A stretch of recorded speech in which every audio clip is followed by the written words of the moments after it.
ભાભર તાલુકા પંચાયતમાં નવા પ્રમુખ અને ઉપપ્રમુખે પદ સંભાળ્યું। શંકુબેન ઠાકોર પ્રમુખ અને અગરબેન દેસાઈ ઉપપ્રમુખ તરીકે નિયુક્ત થયા હતા। ભાભર તાલુકા પંચાયતમાં ભાજપના નવા પ્રમુખ અને ઉપપ્રમુખે વિધિવત રીતે પદભાર સંભાળ્યો હતો, જેમાં શંકુબેન અમરતજીત ઠાકોરે પ્રમુખ તરીકે અને અગરબેન હરદાસભાઈ દેસાઈએ ઉપપ્રમુખ તરીકે કાર્યભાર ગ્રહણ કર્યો હતો।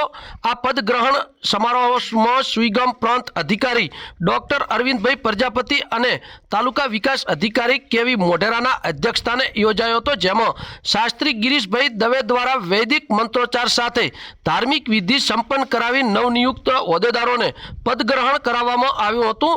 આ કાર્યક્રમમાં તાલુકા જિલ્લા મહામંત્રી મુખ્ય મથક પ્રભારી કરશનભાઈ પટેલ અને કમલેશભાઈ સહિત ભાભર પંચાયતના સભ્યો, ભાજપના આગેવાનો, કાર્યકરો તેમજ વિવિધ સમાજના અગ્રણીઓ, નાગરિકો મોટી સંખ્યામાં ઉપસ્થિત રહ્યા હતા।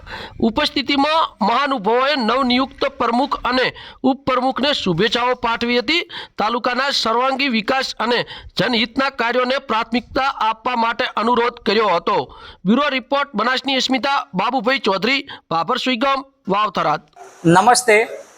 તાજેતરમાં જિલ્લા પંચાયત અને તાલુકા પંચાયતની યોજાયેલ ચૂંટણી અંતર્ગત ભાભર તાલુકાની અંદર તાલુકા પંચાયતમાં ભારતીય જનતા પાર્ટીની જે તાલુકા પંચાયત બનેલ છે એના અંતર્ગત પાર્ટીના મેન્ડેટ ઉપર અમારા ધર્મપત્ની શંકુબેન અમરતભાઈ ઠાકોરની પ્રમુખ તરીકે વરણી થયેલ છે અને ઉપપ્રમુખ તરીકે અગરબેન હરદાસભાઈ રબારીની નિમણૂક થયેલ છે।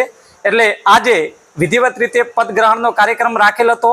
એની અંદર ભારતીય જનતા પાર્ટીના સંગઠનના કાર્યકર્તાઓ, વરિષ્ઠ આગેવાનો, યુવા મિત્રો અને સમગ્ર ભાભર તાલુકા ભારતીય જનતા પાર્ટીની ટીમ હાજર રહી હતી અને એમની હાજરીમાં પદગ્રહણ કાર્યક્રમ યોજાયો હતો। અને આ તબક્કે હું આપના માધ્યમ થકી એ પણ ખાતરી આપું છું કે ભાભર તાલુકાના જે દરેક ગામડાના અને ભાભર શહેરના લોકો માટે પાયાની સુવિધા મળી રહે, વિકાસના કામો સરળતાથી થાય અને તાલુકા પંચાયત અને સરકારી કચેરીઓમાં આવનાર લોકોને કોઈ પણ પ્રકારની તકલીફ ના પડે, કોઈ અવગડ ના થાય અને સરળતાથી એમના કામો થઈ શકે એ પ્રમાણેનું આયોજન કરવામાં આવશે। એ અહીંયા આપના માધ્યમ થકી લોકોને સંદેશ પહોંચાડું છું અને બધા જ લોકોને, ભાભર તાલુકાના દરેક લોકોને એ અહેસાસ થશે કે એમનો ભાઈ અહીંયા પ્રમુખ તરીકે જવાબદારી નિભાવી રહ્યો છે એવો એમને અહેસાસ થશે અને લોકો અને જન જન સુધી જે સેવાના કાર્ય છે પહોંચાડવાનો અમે પ્રયત્ન કરશું। બસ એ જ અસ્તુ।